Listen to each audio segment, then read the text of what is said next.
Welcome to the final episode of Series 29, everyone. I'm really excited to bring you this discussion about Legend of the Five Rings, one of my favorite games.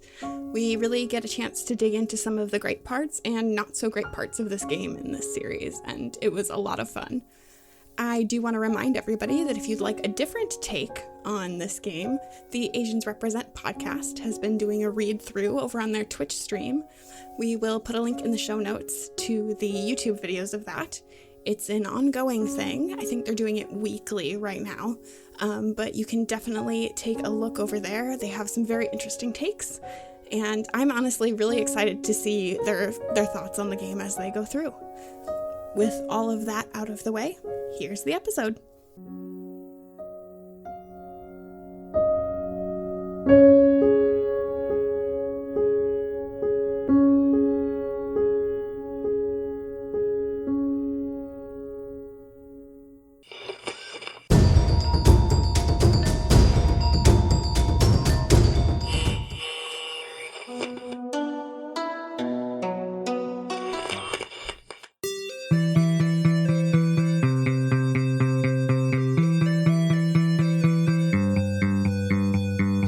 Welcome back to our discussion episode. Last time we created characters for Legend of the Five Rings. This episode we'll be discussing the character creation process. We are very excited to welcome back David Gordon Bursesh. Do you want to reintroduce yourself for our audience and tell us a little bit about the character that you made? So hi, I'm David Gordon Bursesh. I write Dave of the Five Rings, Legend of the Five Rings blog on Cardboard Republic. And I have been covering Legend of the Five Rings as a news topic for more than 6 years. I created Togashi Koichi, who was a scorpion orphan who found his way to the Togashi Mountain with the assistance of his servant, his family's servant, and now has chosen to pursue a life of justice from the shadows. Oh, incredible. I love L5R Batman. He's very good. Thank you. Awesome. Amelia, why don't you tell us about your character? Sure. I made Kuni Tomoe. Tomoe is more interested in learning about the creatures of the Shadowlands than eradicating them. They are a little too interested in it, maybe, and as a result, have a little bit of the Shadowlands taint and maybe learned some Maho. I don't think there's a maybe about it. Maybe. Yeah, it was. I'll never tell. Definitely learned some Maho. What about you, Ryan? I created Sailor Neptune again. Ide Michiru of the Unicorn family of the Iuchi Meishodo Master School. She's a little bit of fighty, a little bit of magic-y, and a whole lot of something, I don't know. Love. Pretty much a lot of love. She's got a lot of love for the person that she has a karmic bond with, which is Haruka. So basically, she knows pretty much wherever, whatever direction Haruka's in and whether or not she's in danger pretty much at all times, which is pretty sweet. And she is tasked with protecting the daughter of the great family daimyo, who I have named Usagi. Of course, after Sailor Moon. And that's kind of an interesting thing, because if you follow the Sailor Moon lore or the story, Haruka actually falls in love with Usagi at some point in the series. And that is ripe for some drama.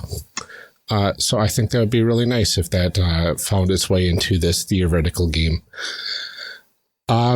So Sailor Neptune in L5R.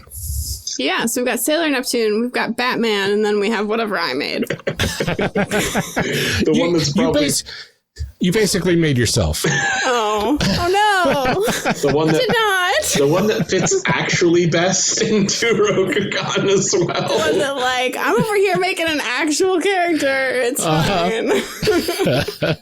I always go to I fell upon the oldest of tropes of always be yourself, but if you can't be yourself, be Batman.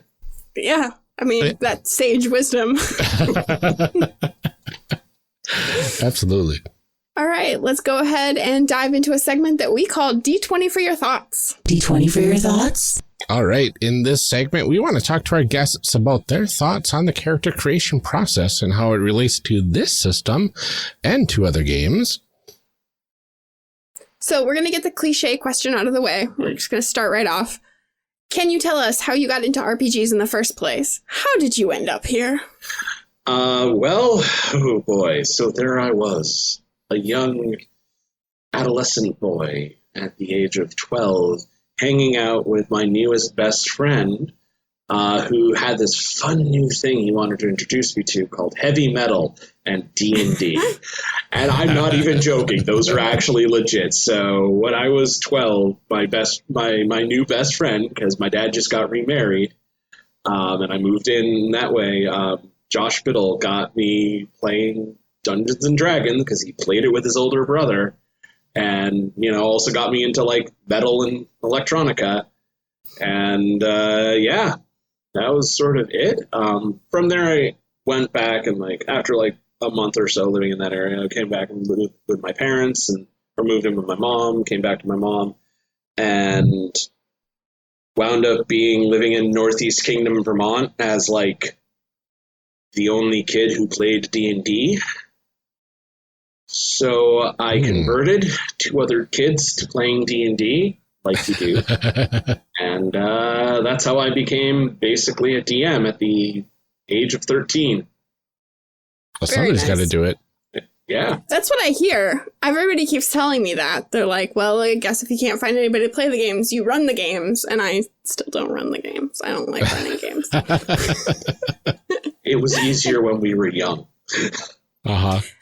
Isn't everything? Like, you're just so sure of yourself. You're like, I can do this. I know what it is. Yeah. Like, you have no clue. But you don't know what you don't know. So That's true. That is true.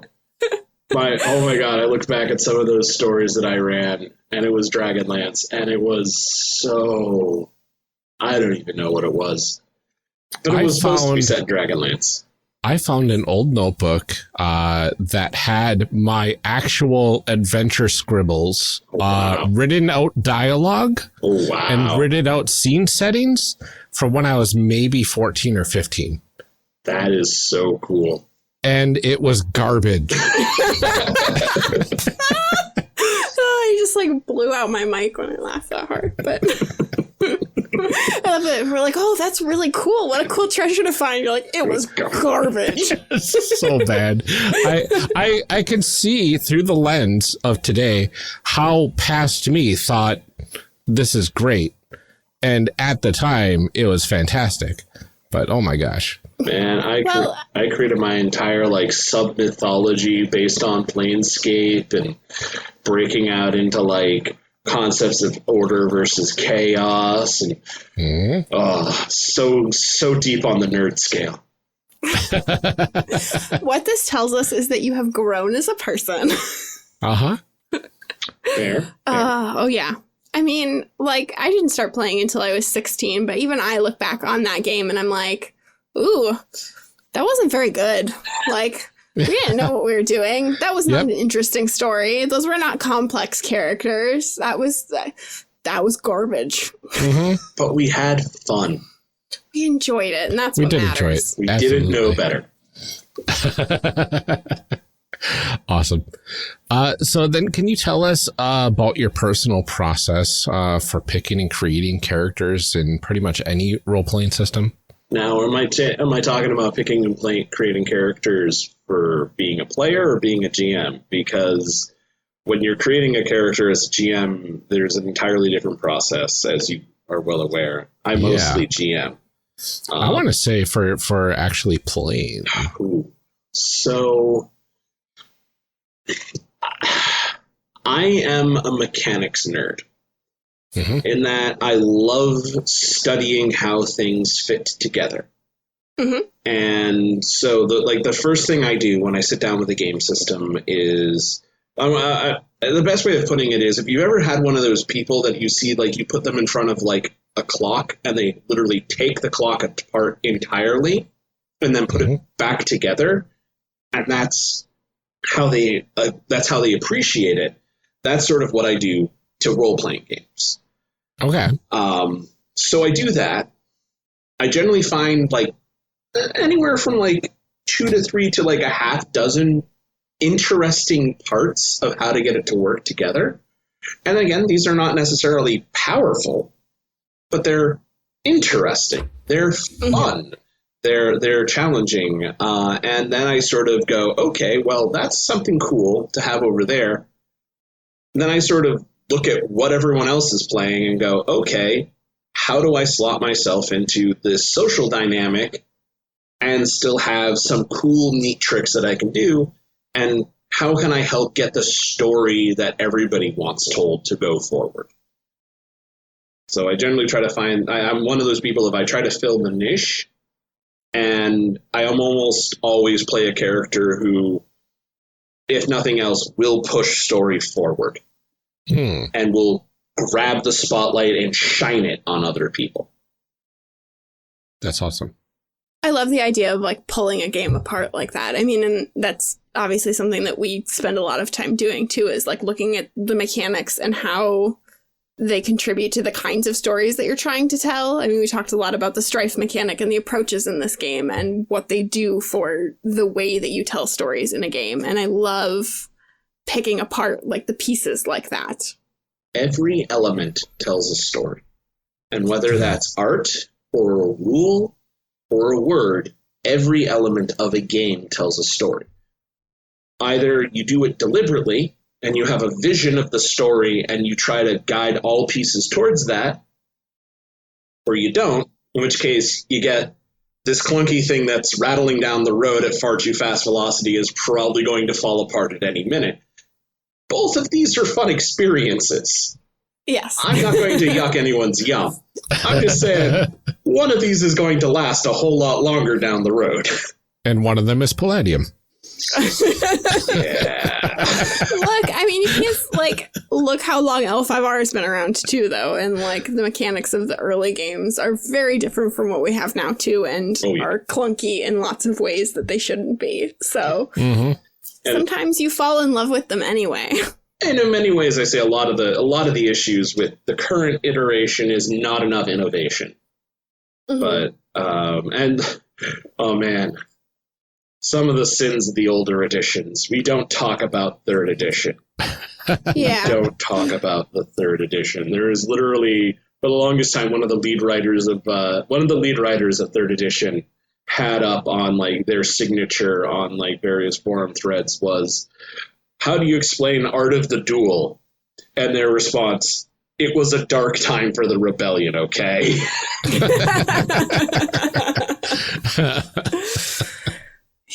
There are things you're proud of, and there are things you're less proud of. Not everything is good. And right. And that's just design truth. How do we think character creation in this game stacks up against other games that we've played? It's long. Yeah. It's very long. It is long. It is the longest character creation in L5R history. Is that true? Yeah. Yeah. I suppose, because the other one was a point buy, and so as soon as you know what the points do, you can pretty easily check. Yeah. Yeah. You don't have to answer the 20 questions. That's true. It was optional, wasn't it? Yeah. True. Yeah, this one kind of forces you down that 20 questions, which is really interesting. But, gosh, it takes a while. Yeah. This one forces you into a full session 0. And I think it's a game that benefits heavily from doing those kinds of things with your group. I think this is one where doing character creation by yourself it's certainly something you can do. You can sit down and answer all the questions on your own. But I don't think it sets you up as well as sitting down and doing it as a group. Yeah. One of the criticisms I do have for this, and again, I think that what it does is an amazing tool to do that session 0, is there aren't enough prompts in the book to guide that session 0. Mm-hmm. And it's too easy for the party to build for the players to build a party that literally has nothing in common. Mm-hmm. Mm-hmm. And has no reason to be getting along and no reason to be going on doing this story together.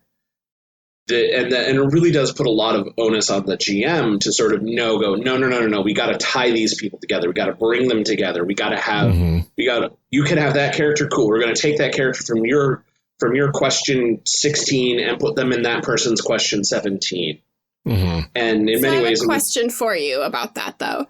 Do you think that is a fault of this particular iteration, or is that a fault of L5R in general?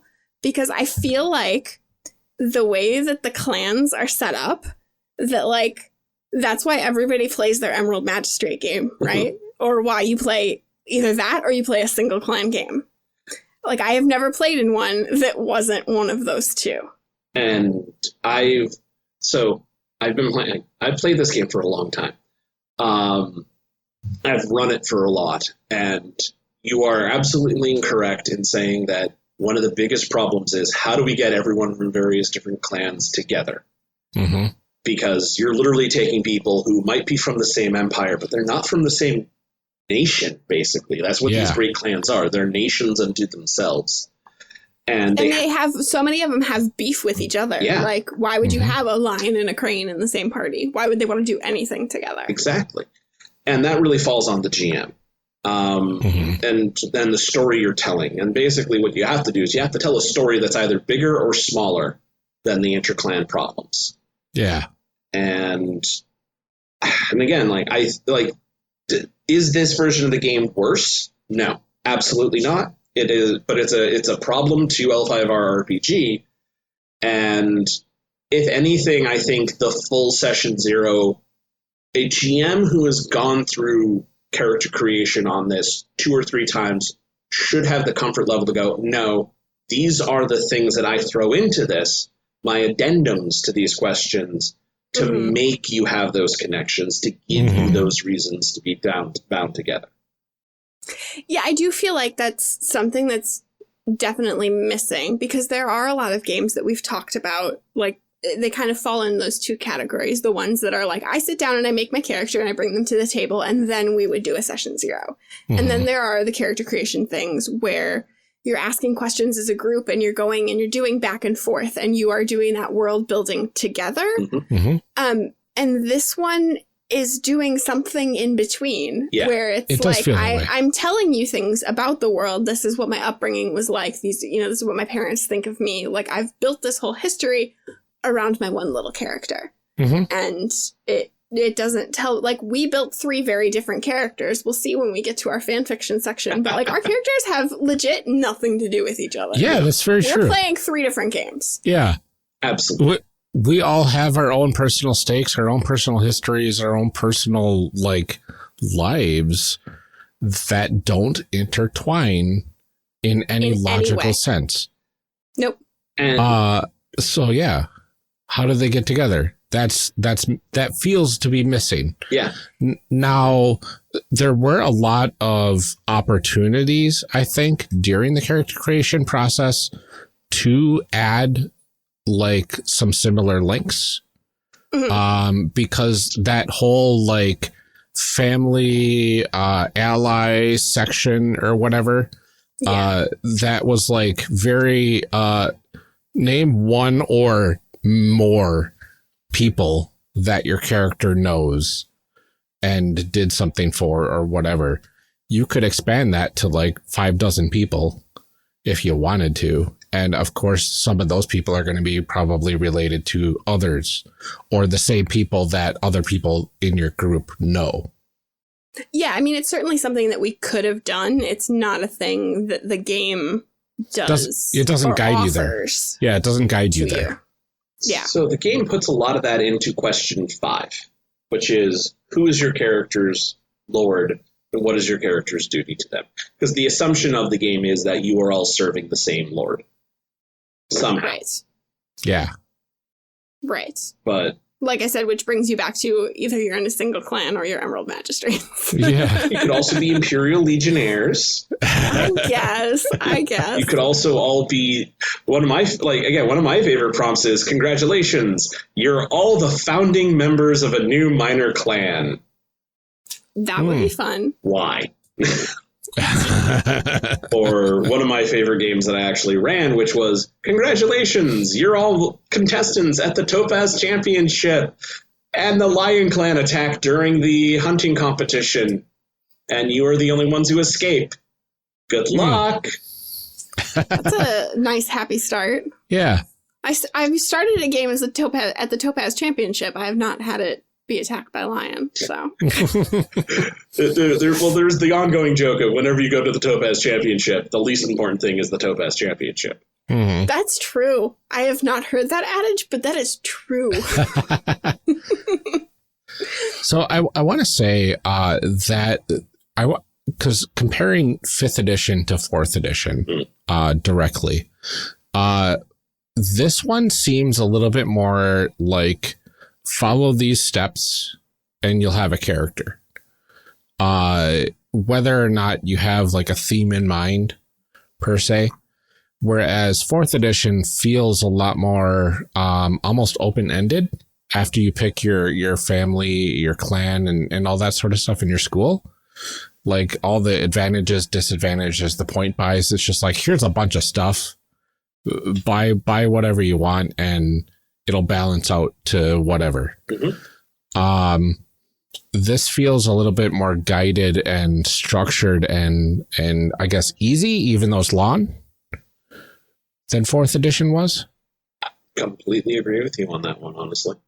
Again, it's like with the 4th edition is very much build your character, then fit them into the story. Whereas this is build your story, then fit your character to your story. Now try to fit that into the bigger story. Yeah. I do like that it really strongly encourages you to pick mechanics that match the narrative so that you're not just pouring points into those things so that you can get your character to rank 2 by the end of character creation. Yeah. You're just like, I'm going to pick all the skills, and if I buy 1 rank in every skill, I'll be rank 2 by the end of character creation, and this character will be good at nothing. Uh-huh. So I like that you come out with a person that has this identity and a little bit of history and all of that kind of stuff. I do wish that it did a little bit more to connect those people to each other. And I don't know how much of that is possible given like your Ninja and your Giri. Like those are very personal things and you're asking a lot of questions about like this as an individual. But it feels a little bit lacking. Yeah, it feels very traditional in that sense. Yeah. Like, you know, D&D, all that sort of stuff, it kind of leaves, especially like the 3.5 and earlier editions, would leave the how does your group get together just up to the whims of the group and the GM. Which that kind of feels like it's kind of come to this as well, this edition. Yeah. Which is, and I wonder how much of that is a holdover from trying to like mimic the previous editions. Right.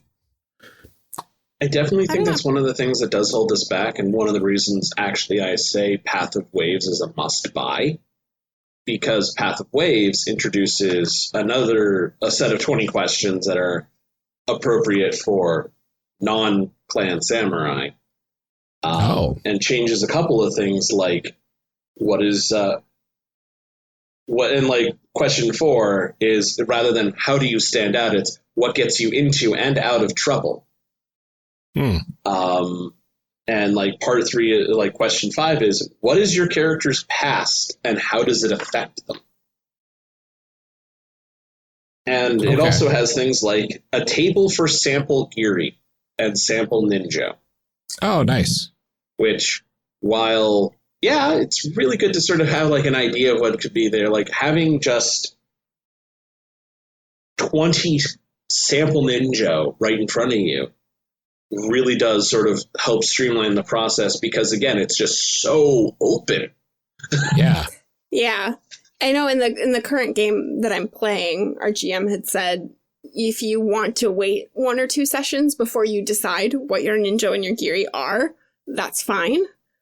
Because you don't really have a sense of like what the story is or who your character is. Or, you know, like even though you've built them, there's still some of those open-ended things of like, what am I really doing here? Yeah. And it's so broad of like, what do you want? I'm like, Amelia as a person doesn't know that. Why would I know that for my character that I've just met 30 seconds ago? Like, I don't know what their life dream is. Exactly. And I think it's also a very different mechanic than any other game has. Like, there is no other game that has like a Ninja and a Giri that way too. So to sit somebody down who hasn't played this game before and be like, make up these things that are in conflict and you're going to play your story off of them, ready, go. Like, yeah. That's a lot to ask of somebody. I mean, a lot of games have that in some form, though. Again, it's just sort of like World of Darkness has the nature and demeanor system. And again, it's just, and like I'm thinking of Fate and some of their like Ninja and Giri really work like compels in Fate systems, where you have these traits that are things that can be called upon you or you can invoke, and sort of compels sort of as a blend of either the Ninja and Giri or the advantage disadvantage system. So, well, whereas I do definitely think though that like the concept of this is your turmoil and this will, like, you need to build your character so these two things are in conflict. However, I think is really useful for getting in that mindset of you're playing this conflicted character who is going to break. Yeah. Who is going to try to reach for these two things at the same time and either fail spectacularly or will actually manage to hold both of them, but unfortunately that means they're connecting the circuit and now they're going to explode in flames. Right. Which is fun, though. But like in a cool way. Build people, as one of the pieces of advice that I gave people with building characters is this: build somebody who you think would be absolutely miserable trying to survive in a normal world. Yeah. Yeah, I mean, you build sad characters in this game. Like, these are not, like, happy, fulfilled people. They're not supposed to be. They're supposed to be the stuff of legend. Exactly. Well, how do the mechanics of character creation reinforce the feel of Legend of the Five Rings?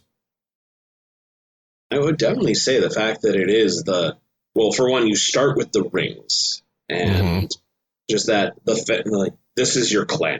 This is your family. This is your school. This is your rings. This is your world. Now, who are you really? I think that is absolutely hammers home sort of. Many times you think of your character as somebody in relative to the society before the self.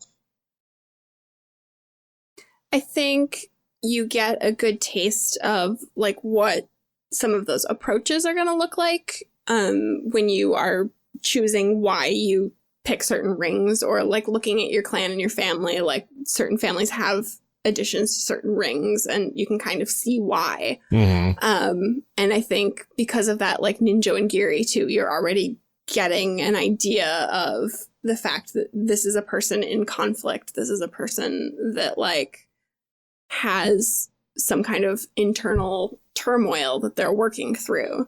And I think running through the questions that way gives you a pretty solid idea that that is a thing that's going to be central to the gameplay. Yeah. What do you think as somebody who hasn't played this game? Oh, well, I mean, I get the, like it really hammers home the importance of the clan, family, and school, and how that is supposed to completely define your character, in a way. And then you get into the things that kind of positively and negatively affect your character effectively. And as well as your duty versus your desire. All that sort of stuff kind of tells you that these are going to be characters that are conflicted within themselves, pretty much at any given time. So that feels straightforward. The rings are emphasized as important. The aspects, you can see that those kind of are there, but I think going through character creation itself, the aspects don't feel as important without having played the game before. Mm-hmm. It's harder to see how the rings would affect the way you do things. Right, exactly. I could see on the character sheet, like, here's what the dice mean. Mm-hmm. And I really appreciate that. I can see that the higher value in your rings and the higher value in your skill is going to help succeed. Right. But not having seen the dice in person and never having rolled any of those dice before, I have no idea how much of an advantage is rank 1 versus rank 2 in a skill. Or 2 versus 3 in one of your rings. So yeah, I can see that. One thing that I also want to comment at is, while we as a player have choices in character creation, if you really think about it, the character doesn't. So we choose the clan, sure, as the player, but every member of the clan, you don't have a choice what ring and skills you get. We choose the family, and that has a little bit of choice. You have a ring choice, but there are 2 skills that you don't get to choose. You get those just for being that family. And then you go to school and okay, now you have some choices. Now the character can start to express itself through choice. And if you think about choice in character creation as character expression, there's no choice in Great Clan for the character. There's only a little choice in family for the character, and it's not until you reach school where you actually start getting that actualization. You kind of just blew my mind there a bit, because now you're going to have me thinking every single system that we encounter when there's an actual choice that could legitimately be my character making that choice in life. Yeah. And what path they could have gone down had they not chosen what they chose. Yeah. Okay. Slight existential experience. Right, but I think it reinforces the rigidity of the setting. Yeah, right? That this is you are part of this family. Your duty is to this family. This is not negotiable. Yep. And that you are expected to do these things, and so I think that does reinforce that a little bit. But you get to choose your school. Right. Well, right. You get to choose their school. As the player, you choose the school of your character. Okay. The skills, you get a choice from a list. The techniques, you get a choice from a list. And that's really where the actualization comes in. But here's your character saying, okay, these are the things that were important to me while I was learning. That makes sense. Yeah. One of the very first hacks that I've done, and I've hacked literally this RPG to shreds and put it back together in several ways, was to go, this is what the book says your clan gets. Do you? Do you get plus? It's like, lion get +1 water. Do you get +1 water? If not, why? How are you an atypical lion if you don't have the +1 water? And basically, that's interesting. Approach that as suggestions. Yeah, which leaves things way wide open and does make it interesting to say, most lion are like this, but I am really bad at being a lion. So actually, Yeah. Well, that kind of would go hand in hand with one of those questions of like, do you value or whatever, what your clan values are right. and whatnot. And wouldn't it be interesting if you could alter that based upon the answer to that question? Yeah. Yeah. That's interesting. Yeah. I also have very strong opinions, though, about those particular questions.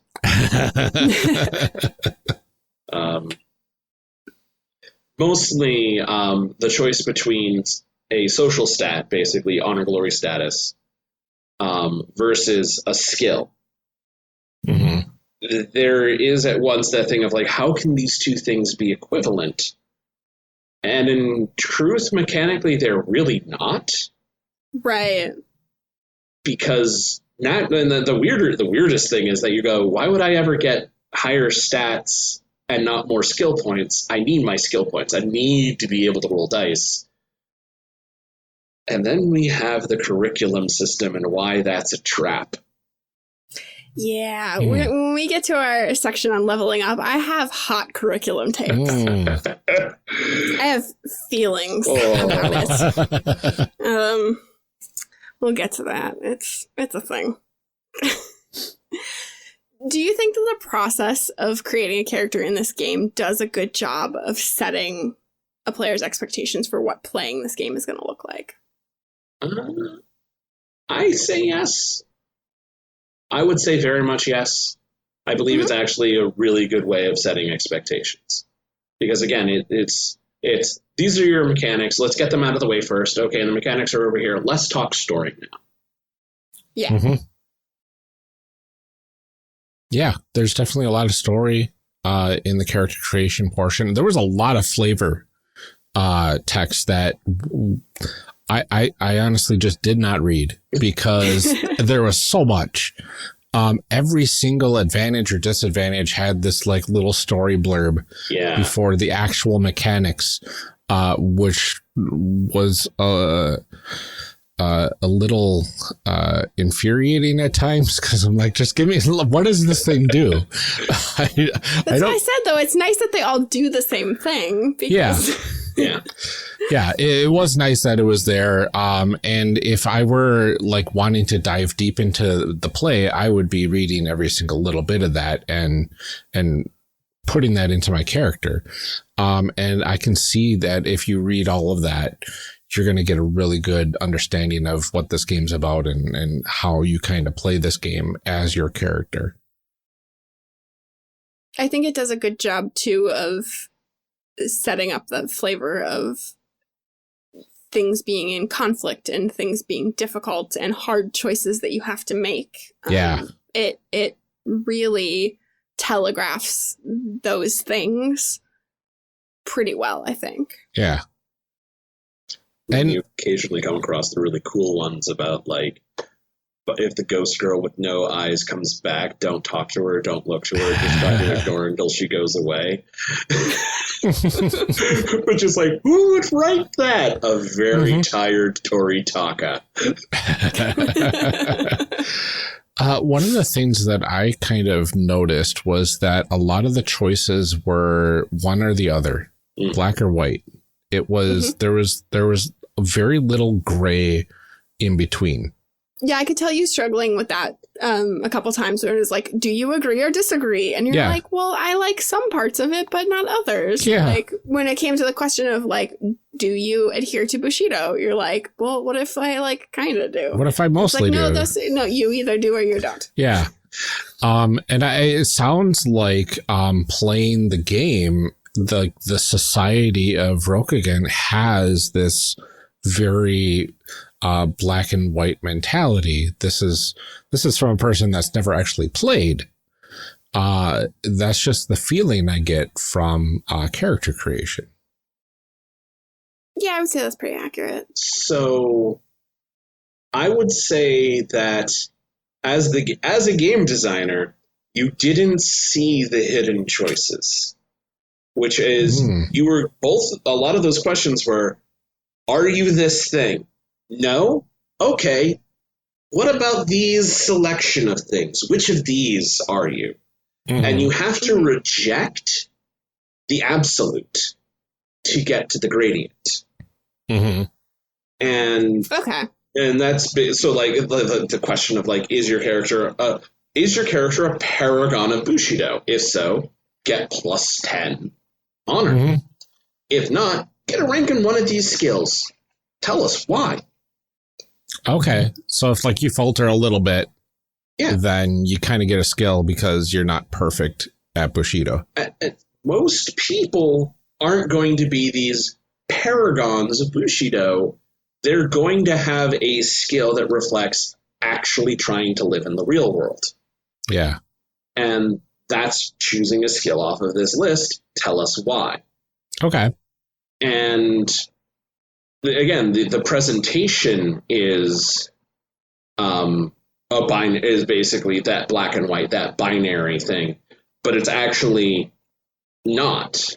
But it's presented very strongly as a binary, and again, like, and I think that's actually one of the issues that L5R has is it's very easy to see the world in binary terms.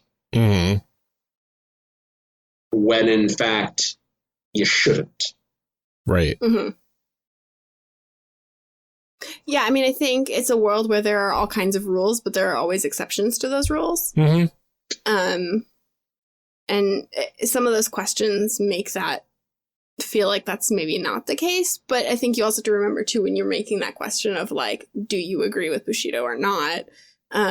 You've also already picked your clan and picked that flavor to say, like, these are the kinds of things that my character thinks are important because I've chosen this clan. I've chosen this flavor to say, like, this is the way I want to play. So you've also already made part of that decision. And going back to the honor question, I still have to go back to that point. I actually think that if you flipped the order of the choices, if your first choice was, how does your character disagree with a tenet of Bushido? Get a +1 to a rank of skill of your choice. Or alternatively, your character upholds Bushido at all times in all ways. Get +10 honor instead. I think that tells a very different story than, are you upholding Bushido? Get +10 honor. Oh, if not, get a rank of a skill. I think it tells you the expectation. Yeah. That's true. That, like, this is something that your character's expected to do, and not doing that is sort of the other option. Yeah. You know? Exactly. Like, the default is, yes, absolutely 100% I agree with Bushido, because that is the face that you're putting on. Like, nobody would ever be like, actually, I don't really agree. Like, between you and me, Bushido? What are like, you wouldn't Scorpion? do that. Right. Like, everybody on their face is like, yes, absolutely. What a great idea. So it's putting that out front and saying, like, here's what we expect. But maybe if you don't, I guess here's these other options. Yeah. It's interesting. Like the actual way it was written kind of either intentionally or unintentionally kind of reveals the almost two-faced nature of people within this world. First choice bias is a real thing. Yeah. And I still remember the playtest where the glory question gave you a skill at one rank based upon your clan if you weren't a good member of your clan, which is totally how you wound up with a bunch of dragon pirates. Because if you didn't agree with the way of the dragon handling things, obviously you should learn I think it was seafaring. Yeah. That makes sense. That makes sense. I disagree with the dragon. I'm going to go be a pirate. Right, might as well. He's on the whole other end of the map, not even close to where the dragon are. I'm sure there's some lakes somewhere. Get on a boat. A sailboat on a river. Yep. Off we go. Luckily, they got River rid of pirates. that in the main game. That was only in the beta.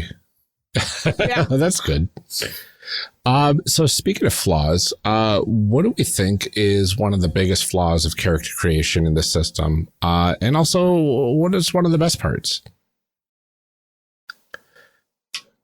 Now, we don't have a couple hours to think about the perfect answer.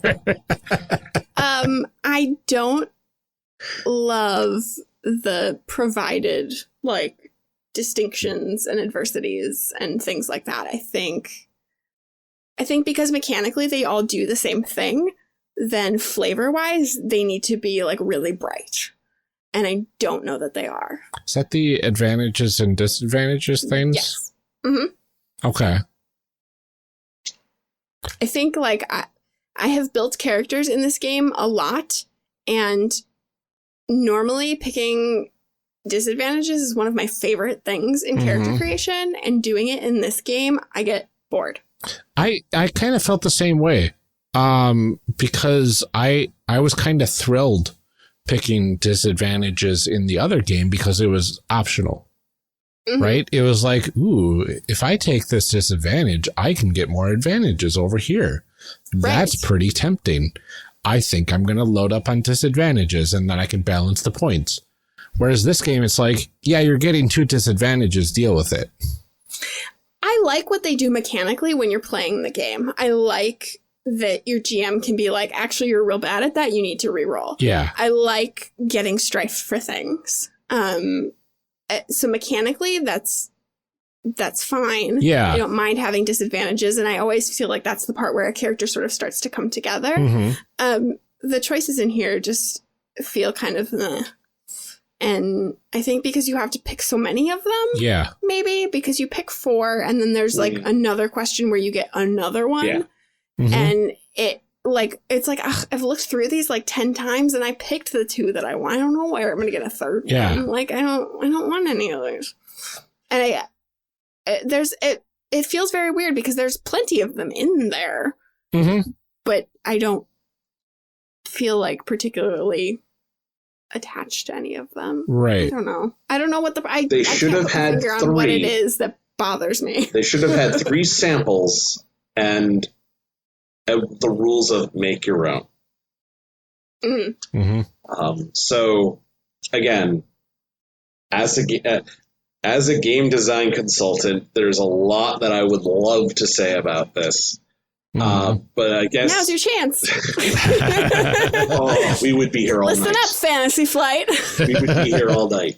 What it really boils down to is some of the language in this, I think, very much has a bias that is problematic, for one. Again, like as you called out, it said, like, it's expected for you to be this paragon of Bushido. I actually kind of find that problematic because you're thinking about, it makes you think of your character less as a person, more as a stereotype. So like that is just flat out on the ground one of my big issues. And that really does inform like how rigid the character creation system is. There's also a lot of illusion of choice. One of the biggest complaints I say oftentimes about 3rd edition D&D is it is really easy to build a bad character. It is really easy to build a bad character in this game. And that's a flaw in any character creation. If a person who doesn't have a degree of system mastery could get lost and build a bad character, that's a bad system. Do you like a bad character mechanically, or a bad character like interest? Really? Because I feel like the choices are so, it's like in this question you get a skill, and so like everybody ends up with the same.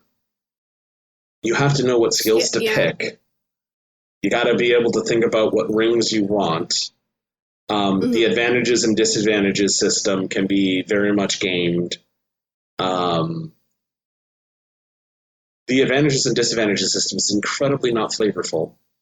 It's very bland. And again, like, by and large, a lot of my criticism comes down to that it is too easy to build a bad character, and it's easier to build if you just added a couple choices where there were guidelines rather than guardrails. Yeah. And I think that's sort of a lot of the flaws. So, yeah, sorry. No, that's okay. I think this is a game, we talk about flaws a lot in these episodes, and a lot of times people are like, well, it's not really a flaw. It's just a thing that, if it's not your jam.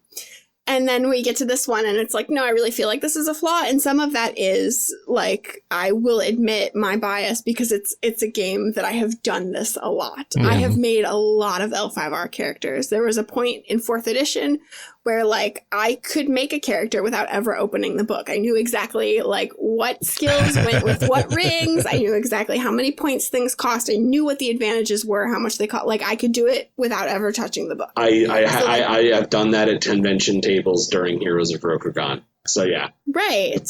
So, obviously, I'm coming at this from a very different perspective than I come at a lot of our games where it's the first time that I'm looking at it and I'm like, oh, here's what I felt when I was making this character. Obviously, I'm looking at this very critically. Yeah. Because I've been through it and I know that the things that were hard this time are hard every time. Yeah.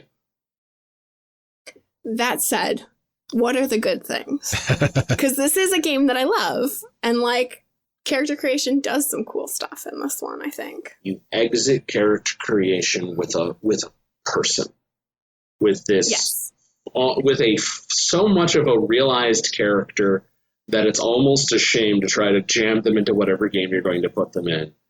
But you exit character creation with such this fully real. If you really go into all 20 of those questions and you answer every single last one of them, and you think about them like we did, oh boy.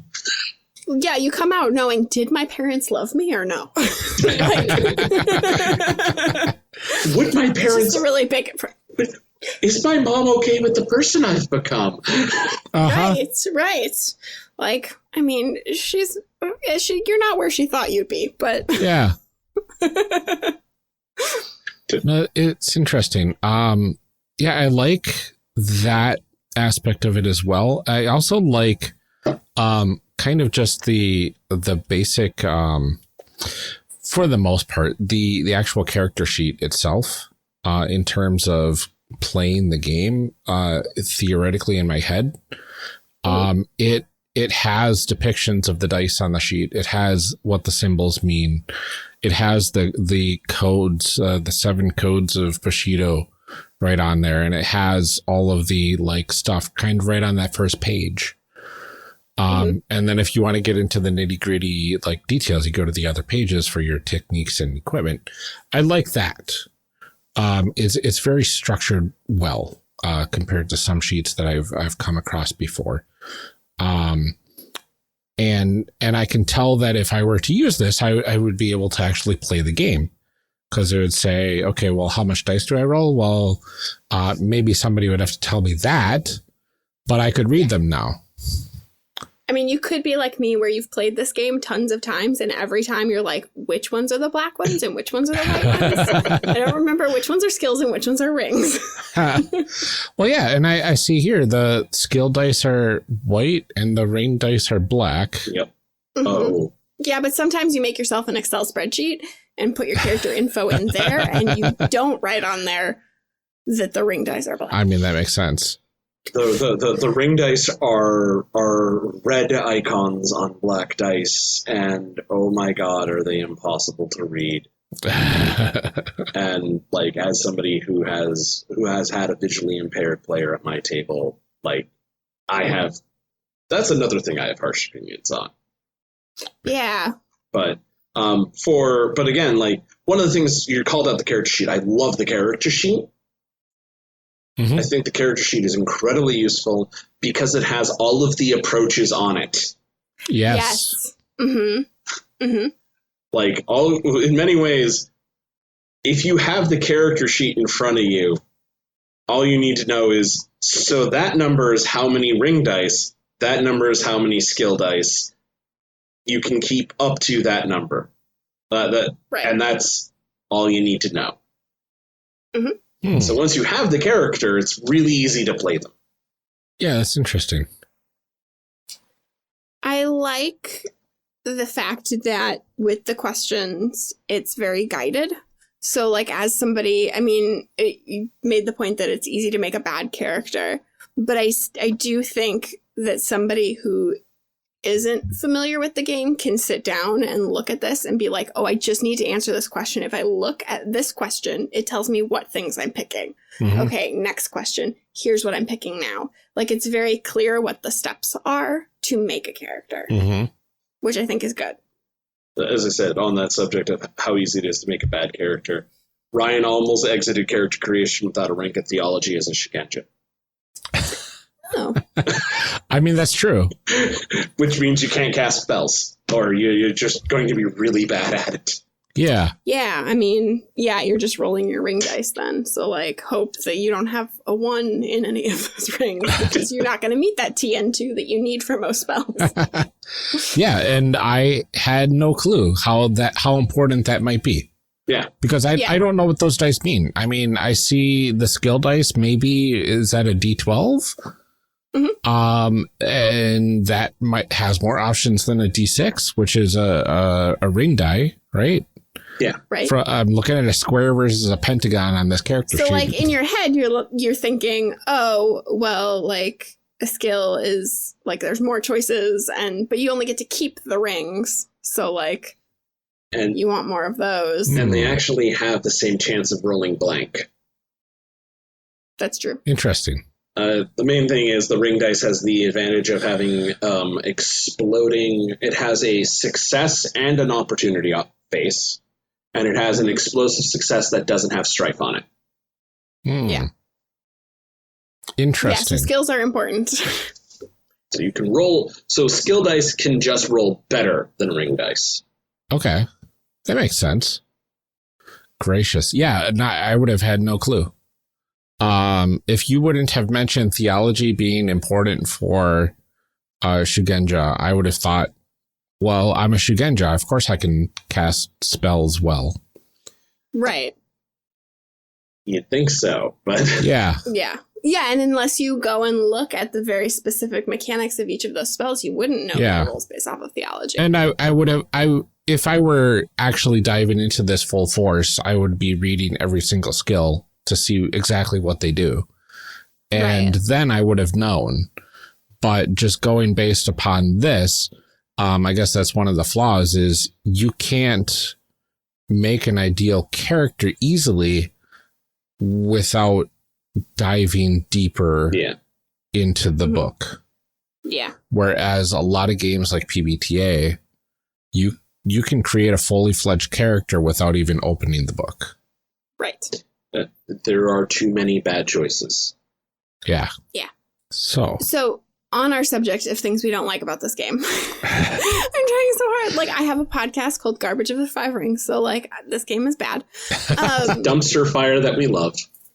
Right. We may hate ourselves for loving it, but we do. Right. But a thing that I think that we need to address is that this game very frequently falls into that category of problematic fave. Yes. There's a lot of stuff in this game, even though, like, this edition, hands down, way better. Way less problematic than previous editions. By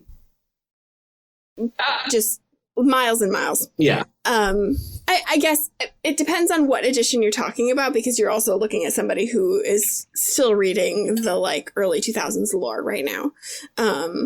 So this is better. Yes. But there's still a lot of stuff in here that is problematic. Oh, and I think, like, we need to talk about that and we need to address it. So I want to ask, like, what are some things that you think they really could have / should have done better? I'm going to let Ryan go first, because I could write a dissertation on the subject. Yeah. In fact, read my blog. Right. About half of them are Why? Why? I love you so much, but why? The biggest one that stood out to me, as a person that hasn't actually played before and hasn't really dived into the lore that much, or the history aside from listening to Amelia's other podcast, the ableism in some of those disadvantages, was just kind of glaring. Especially for a game that was created, within the last 5 years. Yeah. Strong agree. Yeah. And I mean, the route that they took is, physical disabilities are a disadvantage. Yeah. And that's just the stance they had going into it, whether it was that's the way it was in previous editions, so it's expected to be there in this edition, or just a design philosophy that was kind of held over from the 90s. Yeah. As a lot of people that are familiar with Palladium are well aware, boy howdy, does Palladium have the mechanics. As we will heretofore Yeah. refer to them, the mechanics. The mechanics. I like that.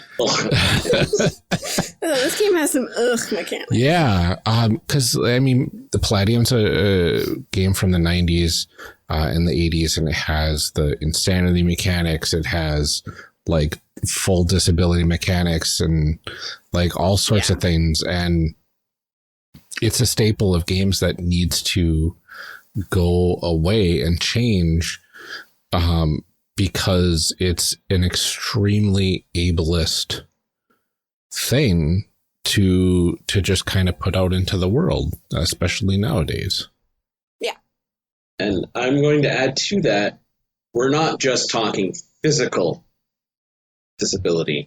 Correct. Like, let's go with cognitive lapses, Yeah. missing memories.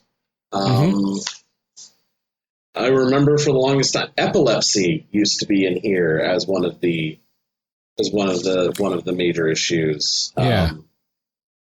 Yeah, there's one that's like deadly illness or something like that, Yep. but like when you read the description, it was clearly epilepsy. Yeah. Mm. Yeah. Yeah. And I mean, also, I'm just going to, where is it? I was flipping through. Gaijin name, culture, or appearance is a flaw. Yeah. Yeah. So codified racism right there. Right. Yeah, that's true. Yuck. Which, again, okay, your fantasy culture is depicted as racist. Yeah. Okay, that's a problem.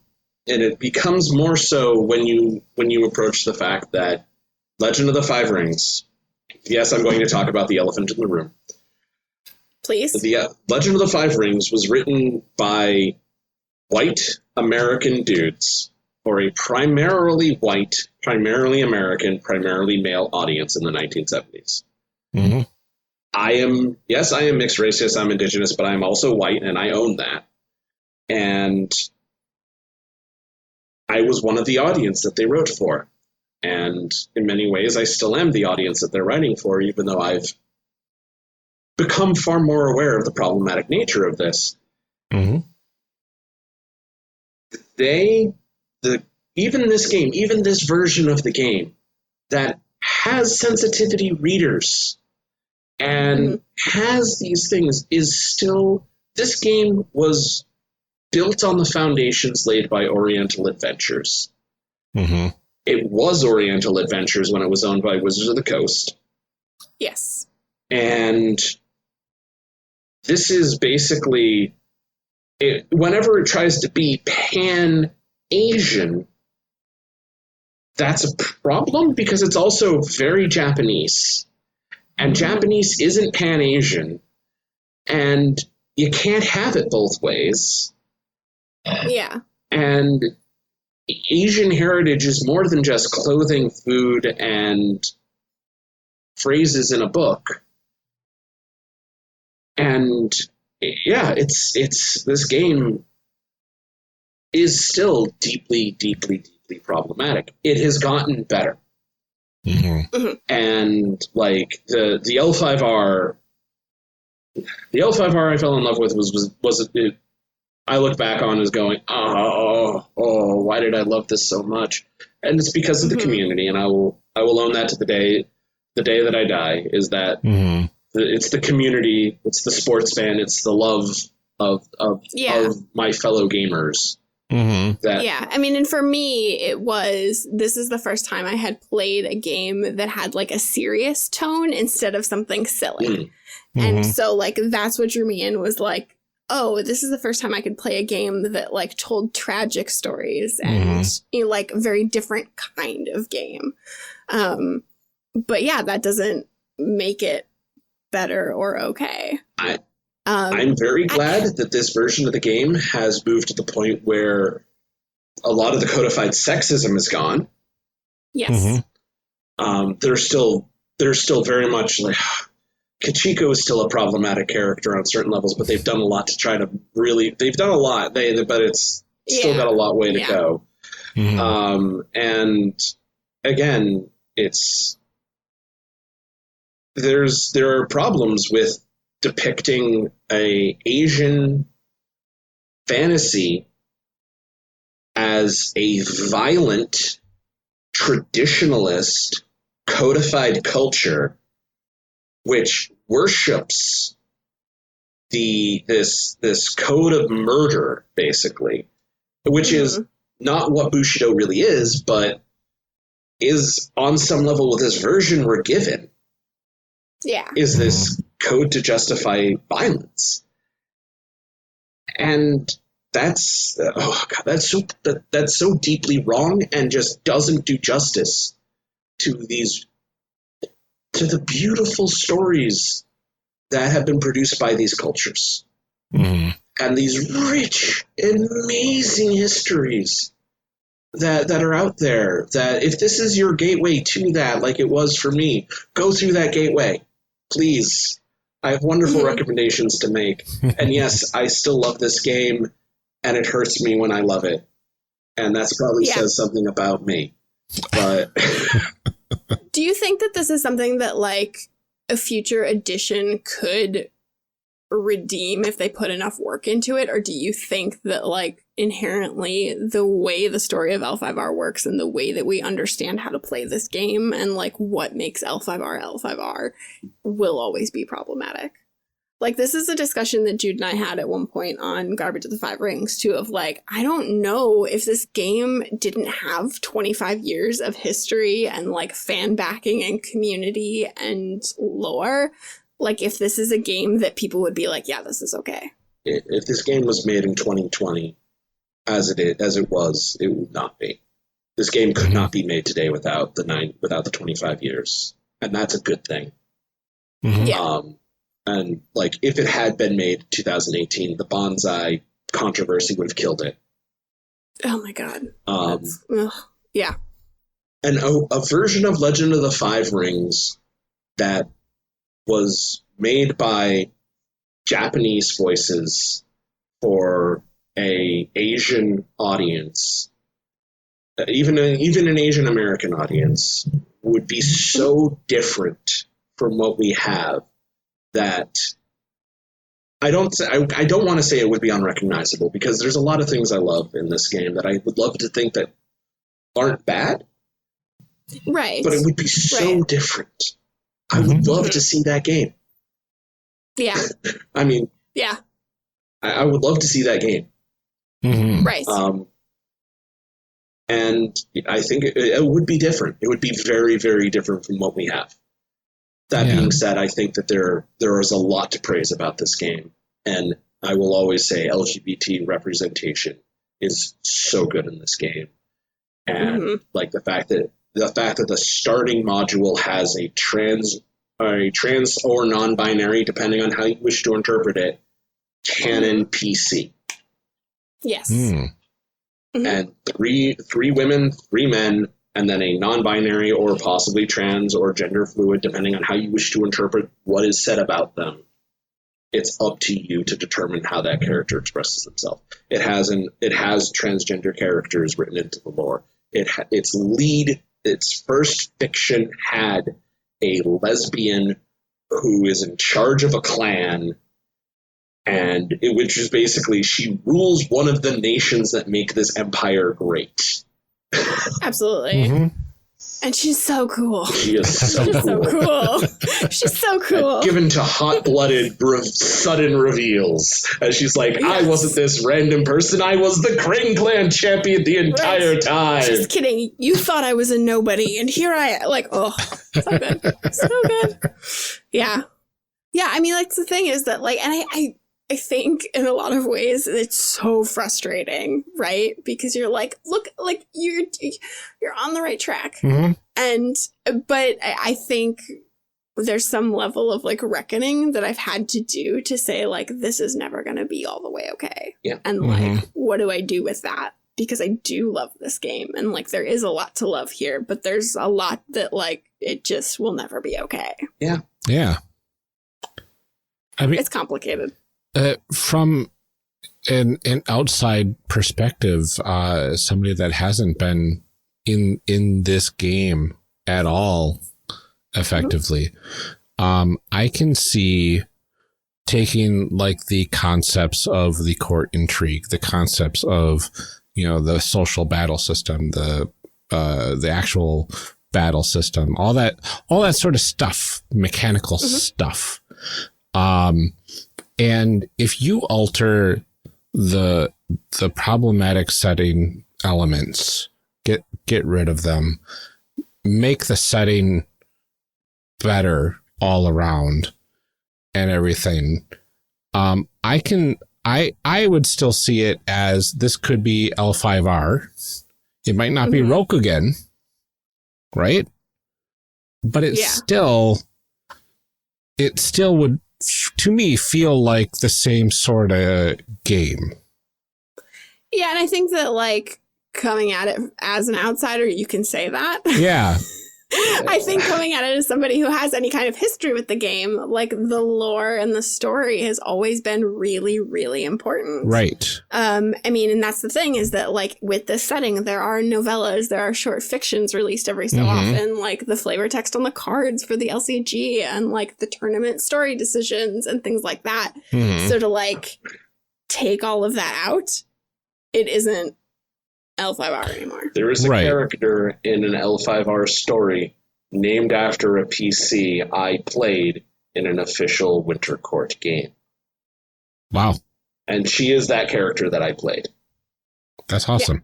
Yeah. And that's like, there's in the Atlas of Rokugan, there is a paragraph about a restaurant I created for a story that got picked up by the head writer and went, that's an awesome restaurant. I'm making it canon. Yeah. Yeah. And that's the promise of L5R. Right. So, problematic fave. Yeah. It will always be problematic, and I will never get angry at anyone ever for telling me that this is a deeply problematic game. Because it is. Right. Yeah. Because they're not wrong. Yeah. I'm looking at the clock and it's like 11:15. I'm so tired. We have our fanfic section next. Where we try and like tell a story with these characters.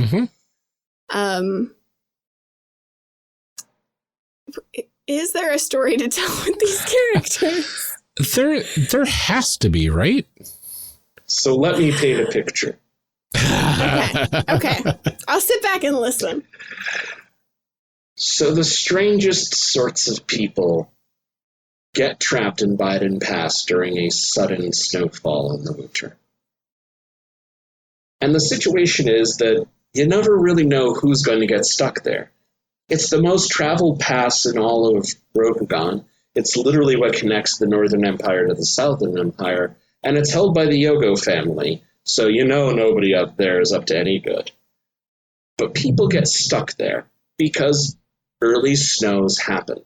And when there's a really bad early snow, 3 people among a small crowd of others get stuck in what is ultimately was a city never designed to be people to stay in. And there are other things there with them. And they're the only ones who manage to discover that, for one reason or another, that there is somebody going around killing certain people and taking their faces. And when I say taking their faces, I'm not talking like, oh, it's going to replace them. No, I'm really talking about they took a knife to the person's face and started wearing it, and now that's them. And that's how you get a Ayuchi Shigenja who is trying to get home to her one true love while protecting her daimyo's daughter, a vigilante Tagashi monk, and the Kuni witch hunter who knows too much. Because who else can you trust in this town? Okay, well, fine. I would play this game. Yeah. No, that sounds fine. And I promise I'm not the one stealing faces. Oh, and that's the scary part. Yeah. I would never, ever in a million years set a game in Baden Pass, but, like, that is probably perfect. I have my own, like, strong personal opinions about Baden Pass. Well, of course you do. Because it's a mess. It's a mess. I have, like, a little sticky note that was on my map pointing to Baden Pass that says, "This place sucks." My map is not up anymore, but the little sticky note is still on the back of my door. There's a little arrow that says, "This place sucks." So in the new canon, it's actually a small city. Yes, I know. I was reading that in Courts of Stone. I put something on Twitter, and I was like, "Who knew? They probably like have an Arby's or something." Yeah. Well, that explains where we found the first dead body. Out back behind the Arby's.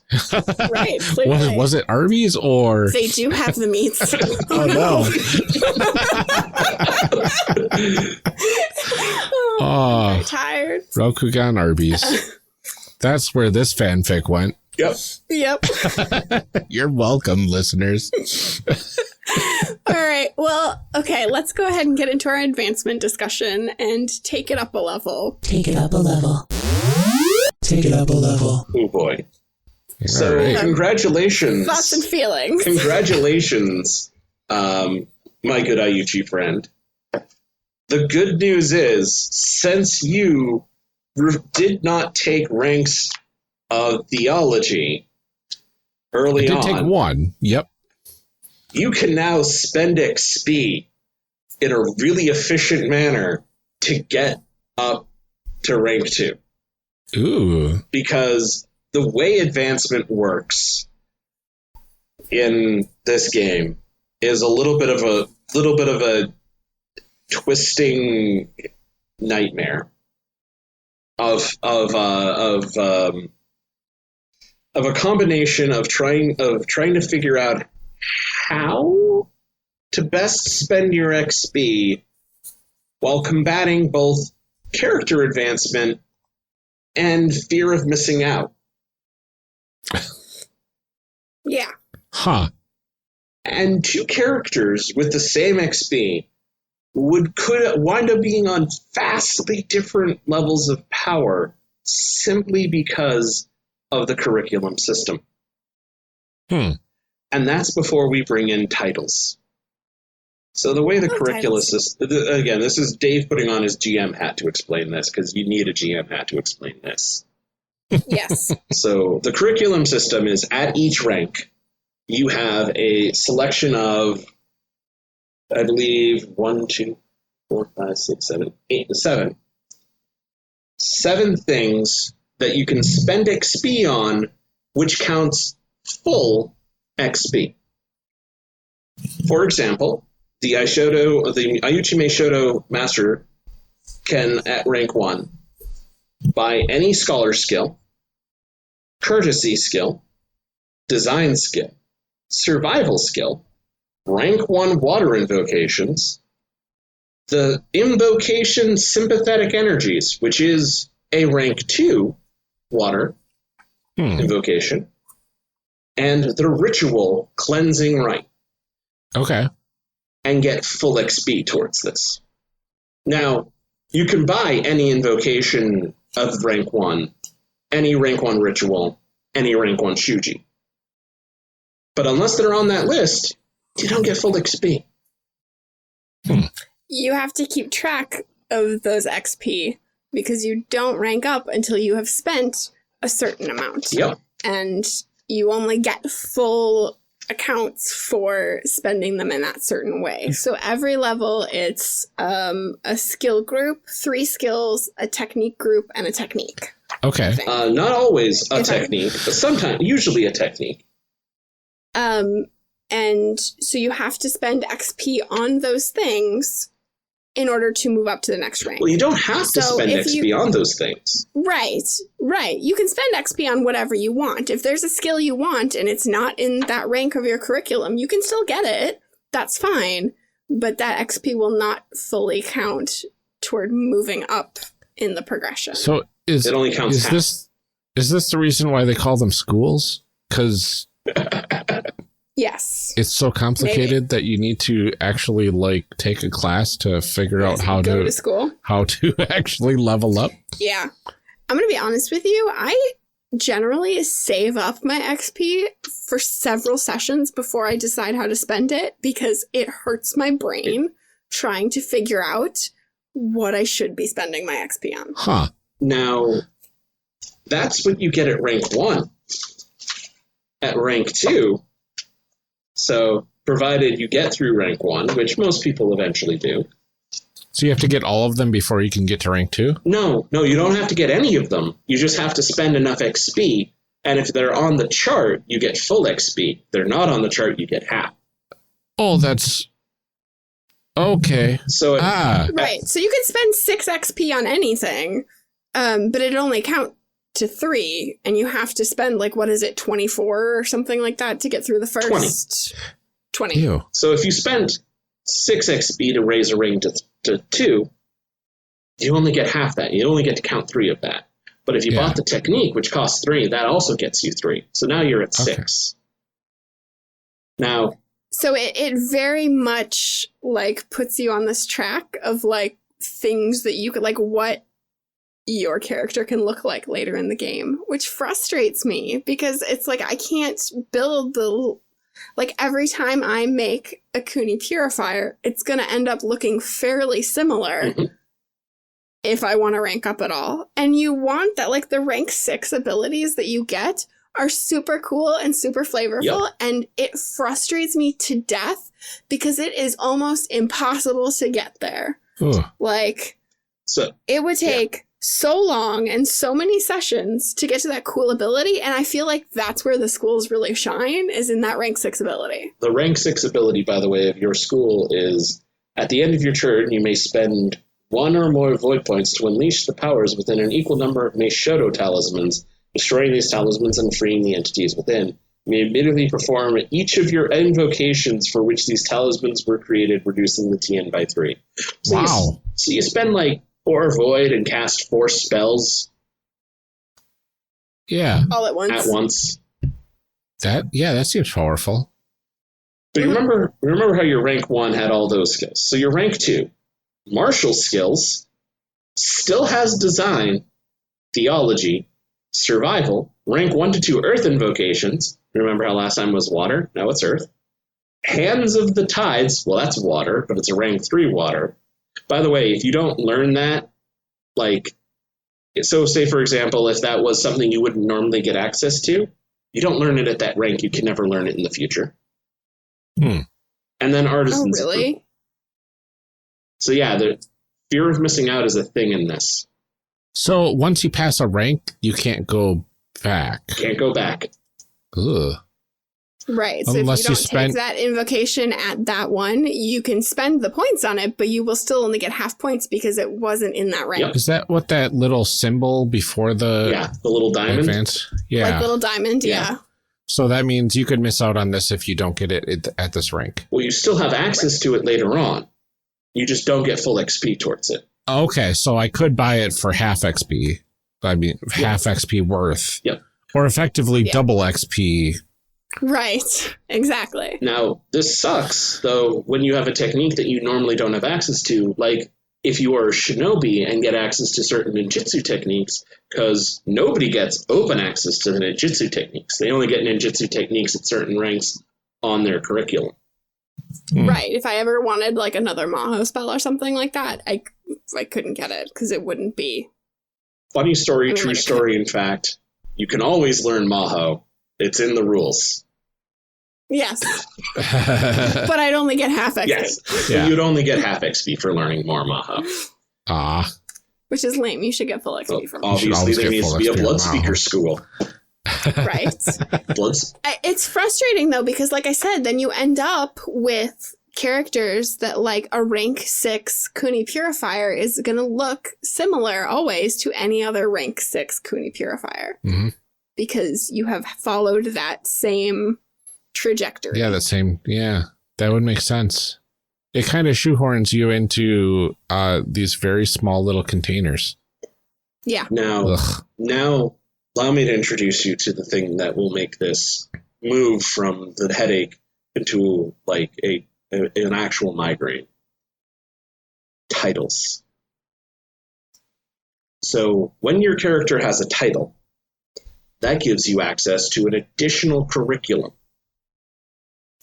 This curriculum has a certain, like all other curriculums, it has all of these. So you're familiar with sort of how a curriculum works and how it can change. Yeah.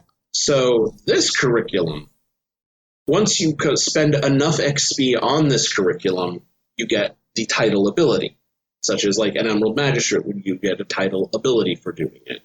This also can have like those like special techniques that you now have access to, even though you normally wouldn't have access to. Well, the problem is you can't count your XP towards both your title and your school. So whenever you spend XP, you're choosing which curriculum to apply it towards. So when you get half XP, so say for example, you spend 6 XP, and it's not on either curriculum, you're only getting 3 XP. Well, you get to choose which of those 2 curriculums you get to apply that 3 XP towards. But you can't do it for both. Can't do it for both. So your 3 XP doesn't count for like you don't move forward in either. Here it is. Yeah. Yeah, it's a bad system. It really frustrates me because like I said, like getting to that rank 6 ability feels really good, and like getting those like advanced techniques when you rank up is awesome. Mm-hmm. But like it feels like you're just sort of robbed of any kind of choice, because if you're going to play the game the way that they want you to play, I mean, like you always have the choice to spend outside of your curriculum. Yeah. Like that's fine. But then, like even though your starting school ability is like treat it like you have ranks equal to your school rank. Yeah. And so it's like even your starting ability doesn't get better unless you spend on your curriculum. Yeah. Like nothing gets better unless you spend on your curriculum. Wow. How do you get XP in the first place in the game? It's per session. Yeah, it's per session generally. Okay. So it's just like, okay, here's 3 XP for after the session. Yeah. Or whatever. Yep. Is it kind of arbitrary? Like they have a guide that it's like I think they say roughly 1 XP per hour of play. Yeah. Okay. So it feels kind of arbitrary. Yeah. Yeah. Okay. And like their modules usually have like extra XP at the end, things like that. As a note, so just for what the ranks are, because you have to go to page 98 to the sidebar to be able to find that. It is. I have hot takes about the layout of FFG books. Rank 1, you complete at 20 XP. Rank 2 at 24. Rank 3 at 32. Rank 4 at 44. Rank 5 at 60. So. Wow. Oh yeah, that is a little tiny sidebar. So is it 24 in addition to the 20? Yes. Yes. 24 more. Yes. Ugh. So yeah. To be a rank 6 character, provided you never spent XP any way that wasn't counting towards your curriculum, which does mean you literally only have starting rings as a note, because nobody has any rings on any of their curriculums. Yeah, that's right. Increasing your rings is nowhere in a curriculum, Gross. and it's expensive. So to do that, you will have had to have spent 180 XP. And again, you're earning like 3 or 4 for a session. You're earning one an per hour, roughly. It's 180 hours of gameplay. Yeah. Yes. I mean, and granted, like, this is rank 6, and rank 6 is the maximum, so it's your level 50 or what, you know, like, it's a big deal. I mean, roughly 45 sessions if you play a 4-hour session. Right, but it's frustrating because you don't get any other, it's not like you get an ability at the end of each rank. Yeah. Which is the part that frustrates me. Like, I would be okay with it, like, I would tolerate it if you got something at the end of each rank, but other than, like, that starting ability of, like, treat it as the, you know, like, the number of your school rank, which I want to say that, like, mine doesn't even have that. I think my school ability didn't say anything about treating it as your school rank. So, like, ranking up does literally nothing. One of the fixes that I threw in for this, that I do at a home game, is you can't spend XP to raise rings. When you go up a rank, you gain a ring. That's a good rule. mm-hmm. And Yeah, mine doesn't say. Mine is, like, once per round. Oh, no, it does. Kept dice up to your school rank. Wait. So I guess I get a little something. Like, ooh, now you can keep 2 dice instead of 1. Mm-hmm. which also keeps from getting some of the most broken stuff in the game from being too broken. Yeah. Yeah. Because once you get a ring of, but once somebody gets a ring of 4, it's a completely different game. Right. Because that allows them to basically go, I critically strike, I critically strike, I critically strike. Because I'm keeping 4 dice, which allows me to get the 2 successes to hit and the 2 opportunities to critically strike. Oh, interesting. Right. Well, and most spells have a TN of 2, and so when you're keeping 4 dice, your likelihood of being able to do any of those things, is much, much higher. Okay. So, and That again, makes like, sense. I see what they were trying to do with the curriculum system. And again, like, I think on some level, their intentions were good. They wanted to give that feel of incremental growth and that idea of school secrets versus real world knowledge and how are you going to value these and what are you going to do. I just don't think they succeeded. Yeah. Yeah. And I mean, and better minds than mine can think about, like, what would have been better to do that. Because, like, I can't, you know, I try not to, like, be hard on things if I don't have a better solution, to just be like, this is bad. Because I don't personally know what would have achieved that, but, like, this ain't it. Yeah. personally, I think a better way of doing it would have been a discount on buying stuff. Yeah. Like a 1 XP discount, because your minimum spend on something is 2 XP. So whenever you buy something off of your list, you get a 1 XP discount. Once you've spent 20 XP, you go to rank 2. I think a lot about the curriculum system. Yeah. It's a huge frustration for me. Like, and I haven't played a game long enough to really get that far because my games keep falling apart. But every time I look at it, it like hurts my brain. Mm-hmm.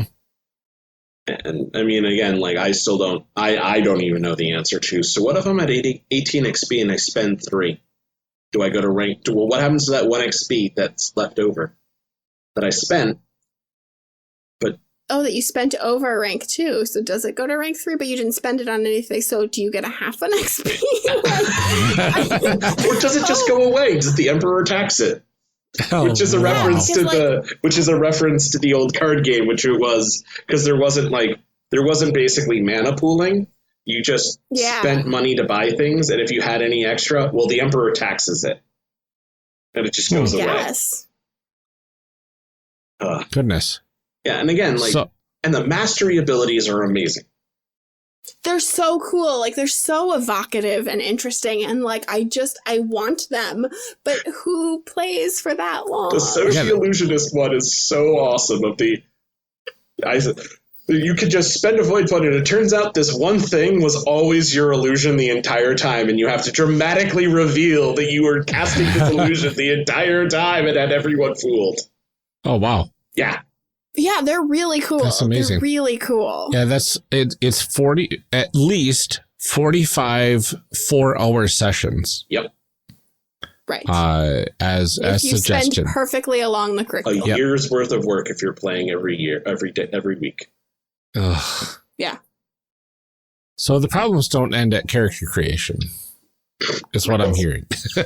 Yeah. That's a way of putting it. It's a complicated game. Yeah. I mean, Palladium's more simple than this in terms of leveling It up. is not. You're garbage. I don't want to hear it. It's kind of true. In advancement, Palladium is more simple. Oh, no. It is not. Where you have to write down the percentage because each skill advances at a different percentage. Yeah, but it's all right there. Depending on where you got the skill from. Yeah, but that's why you have to remember, like, did you get it from this skill package over here, or did you pick it up later? But the character sheets have you plus the percentage per level that you write on the character sheet, so you just know.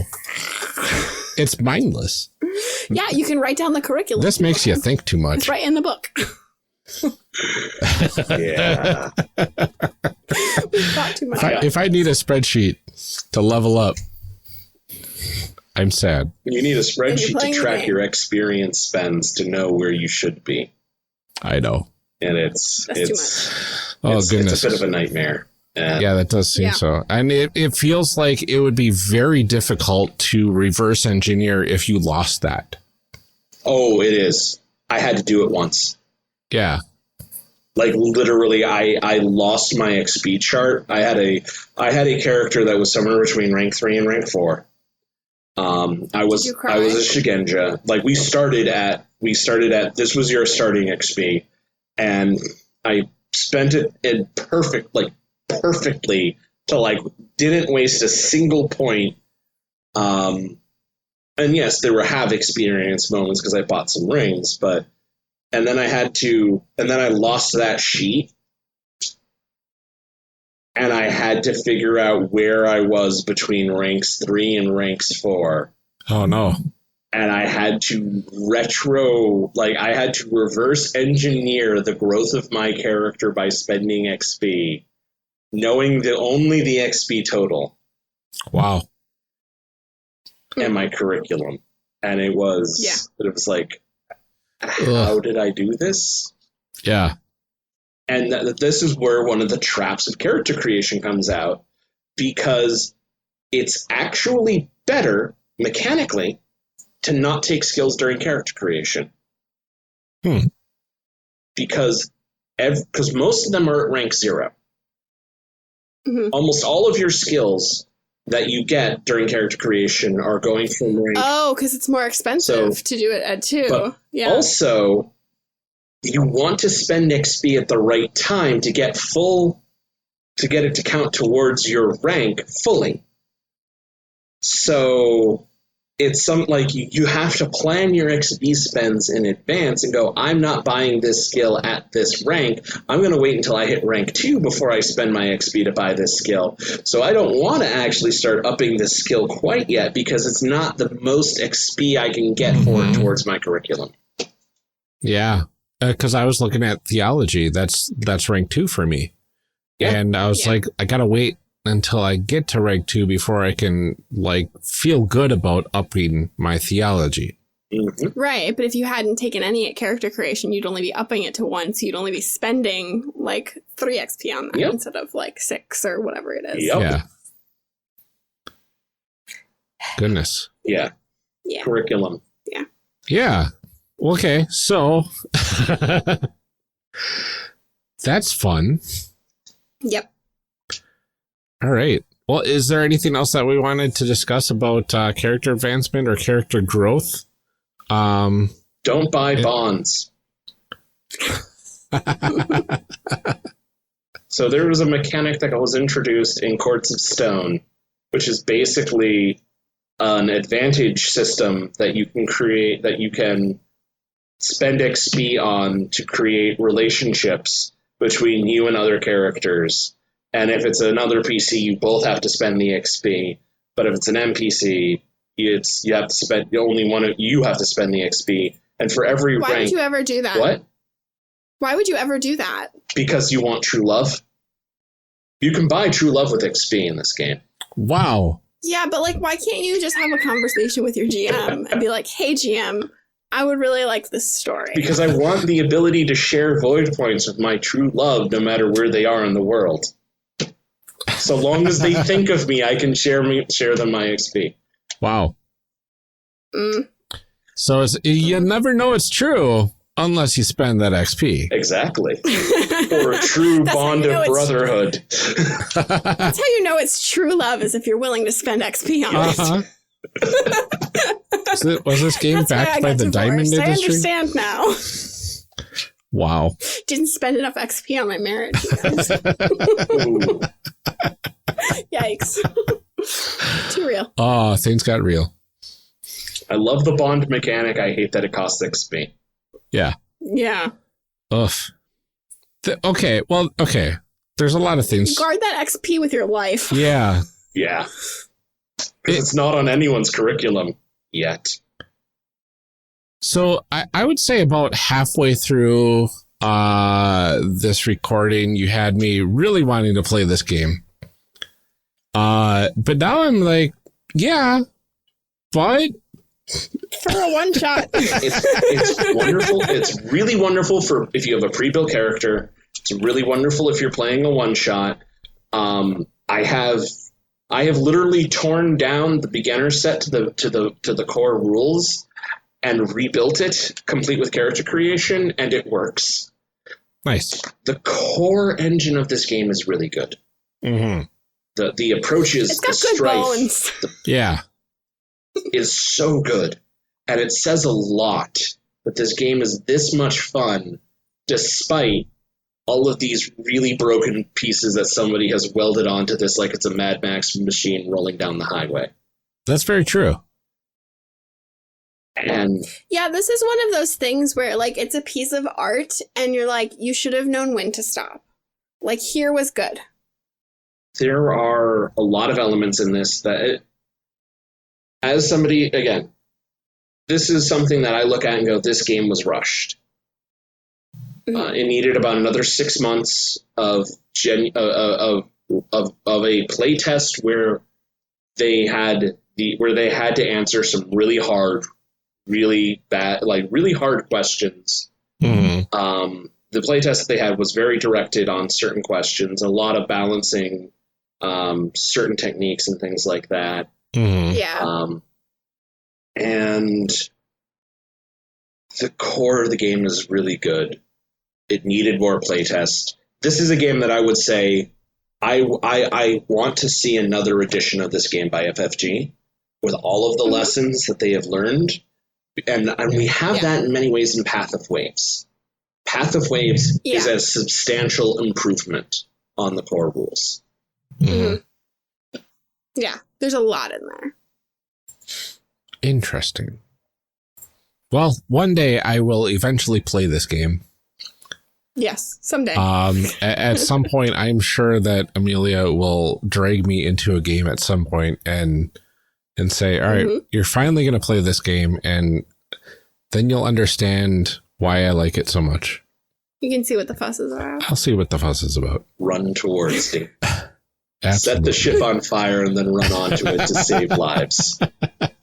Yes. I'm all for that. Awesome. Well, David, thank you so much for joining us to talk about Legend of the Five Rings and the somewhat of a dumpster fire that it can be, but also the diamonds that are left over after that fire is done burning. Can you remind everyone where they can find you online and what sort of things you're working on? So you can find me on the Cardboard Republic under Dave of the Five Rings, where I publish monthly blogs about what has happened in the last month for Legend of the Five Rings. You can also find me on Twitter at SNDWURKS Soundworks, where I tweet a lot about, Legend of the Five Rings and political activism. So be aware. Well, thank you again for joining us. This is a lot of fun. Thank you, everyone, for tuning in. Thank you very much for having me. Character Creation Cast is a production of the One Shot Podcast Network and can be found online at www.charactercreationcast.com. Head to the website to get more information on our hosts, this show, and even our press kit. Character Creation Cast can also be found on Twitter at CreationCast or on our Discord server at discord.charactercreationcast.com. I'm one of your hosts, Amelia Antrim, and I can be found on Twitter at Ginger Reckoning or on my other podcast, Garbage of the Five Rings. Our other host, Ryan Bolter, can be found on Twitter at Lord Neptune or online at lordneptune.com. Music for this episode is used with a Creative Commons license or with permission from the podcast they originated from. Further information can be found within the show notes. Our main theme music is Hero Remix by Steve Combs and is used with a Creative Commons license. This podcast is owned by us under Creative Commons. This episode was edited by Amelia Antrim. Further information for the game systems used and today's guests can be found in the show notes. If you'd like to leave us a rating or review, we have links to various review platforms out there, including Apple Podcasts, in our show notes. Also check the show notes for links to our other projects. Thanks for joining us. And remember, we find that the best part of any role-playing game is character creation. So go out there and create some amazing people. We'll see you next time.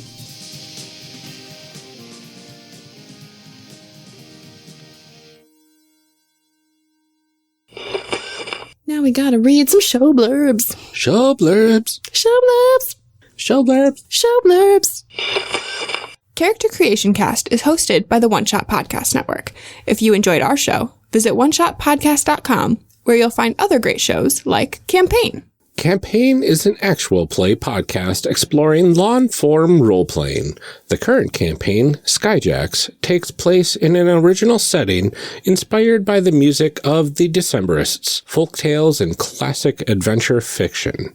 Join Liz Anderson, John Patrick Cohen, Tyler Davis, Johnny O'Mara, and Game Master James D'Amato as they tell a tale of daring sky pirates. Also, it's basically an elaborate retelling of Weekend at Bernie's.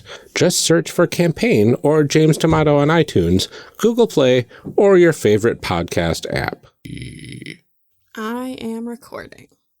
I've got a lot of vocal fry right now on that clicky. Clicky.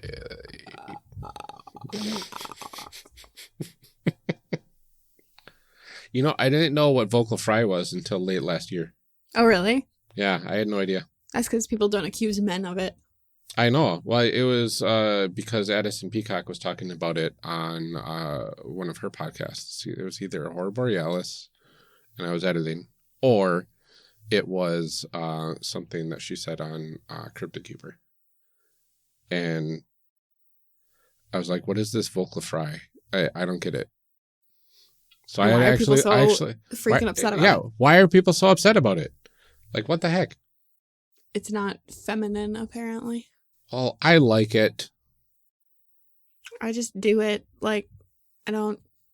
It's fine. Right? But it's just a voice. It's just a thing that voices do. But apparently it's not feminine enough or whatever. Whatever. Anyway. All right. I'll do a 5 count and then I'll get started. All right, sounds good. Welcome back, everyone. It's been a long but short but time. What does that say, Ryan? Time doesn't mean anything anymore. 2 weeks off. A long but short but time that doesn't. Okay, hold on. I'm going to start over.